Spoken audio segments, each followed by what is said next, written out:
Now here comes the system design. So what is the system design? Suppose you have you are designing a system. So how would you design a system? So most of the technical architects and most of the software engineers agree upon these 5-step guide to design a system. So by using these 5 steps, you can design any system. So what is the first step for designing a system? Requirement analysis. So requirement can be of any type, functional as well as non-functional. We'll talk about functional and non-functional requirements later in this tutorial. So functional requirements are like uh, whatever you want your application to do. For example, it's a calculator. So if you want to uh, entering a number a plus b, it should add a plus b. So this is a functional requirement. So non-functional requirement can be like scalability. It can it should be able to handle large number of requests. So these are can be categorized as non-functional requirements. Second is API design. Third is define data models. Fourth one is high level design. And the last and final is scaled design to manage large number of requests. So we'll discuss all these points in later part of this tutorial. So what are the concepts and components involved in system design? So first one is scaling that we were discussing earlier. So what is scaling? It is the process of growing or shrinking of the system to handle large amount of data. So there can be two types of scaling. First one is vertical scaling. Second is horizontal scaling. So vertical scaling is upgrading the hardware or software of existing machine. In the existing machine, if requests are larger, we can add more RAM, CPU, or hard disk.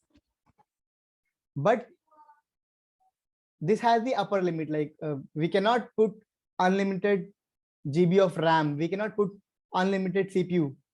So there is a limit in vertical scaling. So here comes the second scaling, which is called horizontal scaling. So horizontal scaling means adding additional machines. Suppose you have like one server.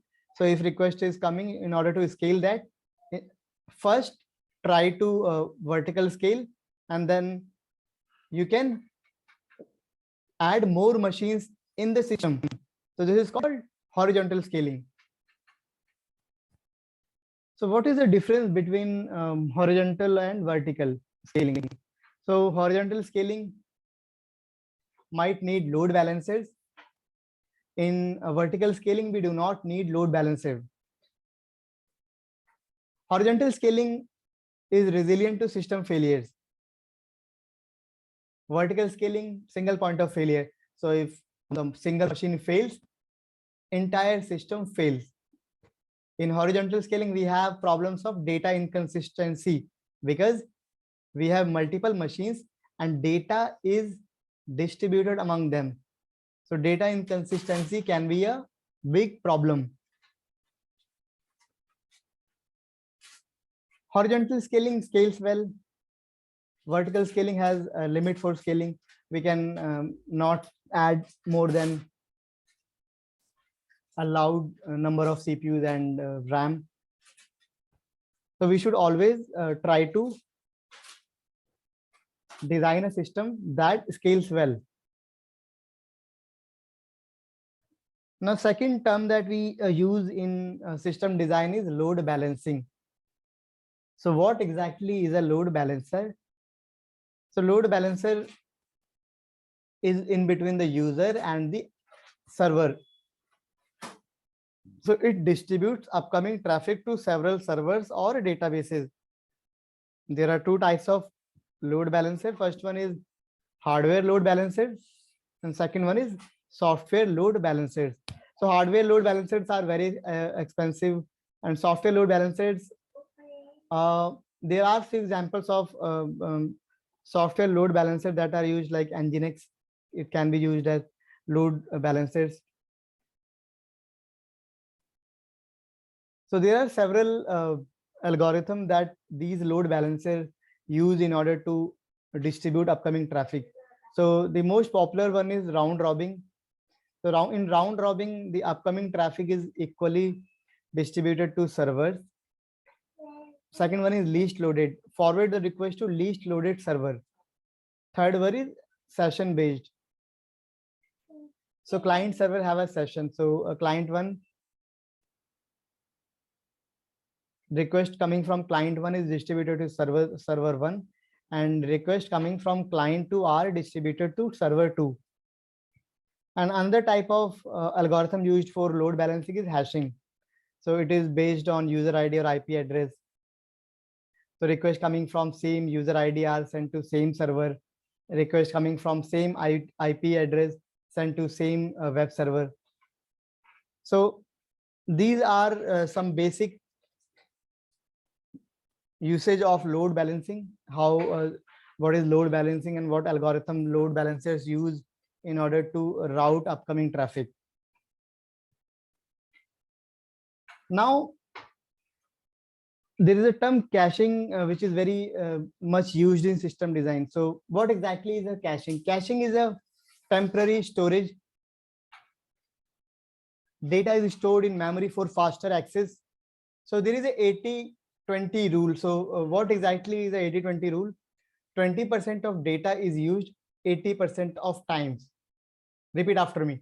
20% of data is used 80% of time.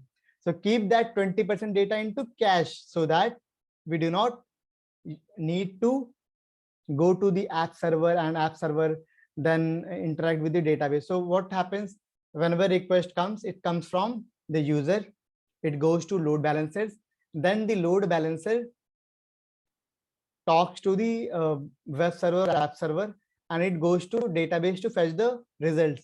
So this takes a lot of time. So according to 80-20 rules, 20% of data is used 80% of time. So what we do is we put cache in between the load balancer and servers so that we can put the response in very fast. Cache invalidation. So cache invalidation can be of three types: write through cache.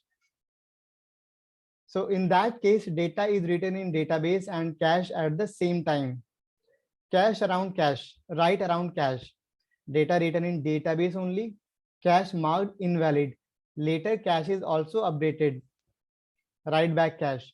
Data is written into cache only. Later database is also updated. So this is all about caching. Now let's move to cache eviction. So what is cache eviction? So it is the mechanism of deleting the unused data when cache is full. Mechanism of deleting the unused data when cache is full. So there are a few strategies for cache eviction, like least recently used LRU, most recently used MRU, first in first out FIFO, last in first out LIFO, least frequently used LFU, random replacement RR. So out of these, like LRU, least recently used and least frequently used are the most used cache evictions. So as you can see, you have a diagram in the diagram, like there is a cache 1, cache 2 and cache 3 that are put in between app server and database, so that for upcoming request, app server doesn't have to go to the database to fetch the result all the time. If the result is available in the cache, app server will fetch the result quickly and send the response to client.